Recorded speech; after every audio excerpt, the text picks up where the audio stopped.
Janob prezident, Eron kelishuvga rozi bo'ldi va keyin undan voz kechdi. Muzokaralar orqali kelishuvga erishishning iloji yo'q degan xulosaga keldingizmi? No, I never reached that conclusion, but Yo'q, men hech qachon bunday xulosaga kelganim yo'q. Lekin bugun tunda ularga juda qattiq zarba beryapmiz. O'zingiz bilasiz, bizda ko'p yillardan beri bo'lmagan miqdorda qurollar bor va biz ularga juda qattiq zarba beryapmiz.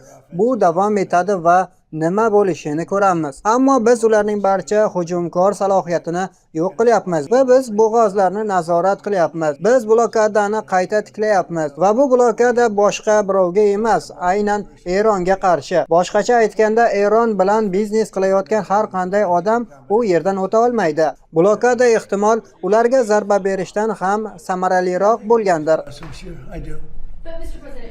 Lekin kelishuvga erishish mumkin deb o'ylaysizmi? Sizningcha ular qaytib kelishadimi?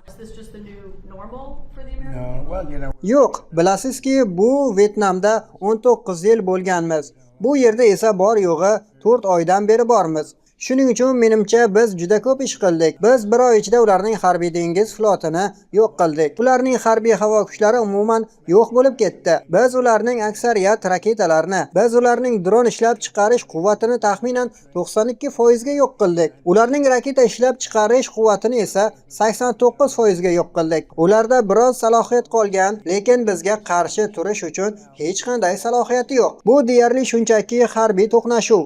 Endi bularning barchasini aytib o'tgan holda biror narsa qilishni xohlaydigan odamlarni topishingiz kerak. 2 kun oldin biz ulardan kelishuv olgandik. Keyin esa ular yo'q, biz bu kelishuvni qila olmaymiz. Biz yana muzokaralar olib borishimiz kerak deyishdi. Ular 47 yildan beri mana shu ish bilan shug'ullanishadi.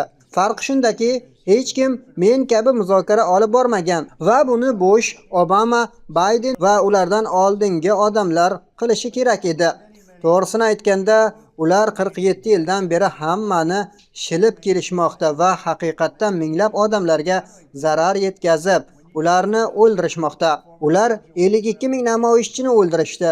Lekin men birinchi muddatimda o'ldirgan Sulaymoniy bilan birgalikda juda ko'p odamlarni o'ldirishdi. Faqat o'ldiribgina qolmay, oyoq, qo'lsiz, yuzi dahshatli darajada shikastlangan holda yurgan yosh sobiq askarni ko'rasiz. Buni Eron qilgan. Buni Sulaymoniy qilgan. U juda yovuz odam edi. U juda yovuz daho edi. U Iroq va Erondagi ko'plab harbiy obyektlarimizni yo'q qilmoqchi bo'lib yurgandi. U bizga yetib kelishidan oldin men uni yo'q qildim. Shuning uchun biz qilayotgan ishimizni qilishimiz kerak. Va bu savdo yo'li ochiq. U ochiq bo'ladi. Biz ularning salohiyatini juda sezilarli darajada kamaytirdik, lekin bilasizki, ular hali biroz kurashadilar. Harbiylarimiz ajoyib ish amalga oshirishdi va eng muhimi, buni hammaga aytaman va ular qanchalik tinglashni xohlasalar, shunchalik takrorlayman. Eronda yadro quroli bo'lmaydi. Agar biz ularni B-2 bombardimonchi samolyotlari bilan anavi yerdagi samolyot bilan bombardimon qilmaganimizda, ular allaqachon yadro quroliga ega bo'lishgan bo'lardi. Yaqin Sharq ham ehtimol endi biz bilan bo'lmas edi. Chunki ko'rganimizdek, ular o'zlarini bu ishga aloqadorligini mutlaqo bilmagan 5 xil davlatga raketalar yuborishdi. Chunki ular batamon aqldan ozgan. Ular telba va biz bunga yo'l qo'ymaymiz.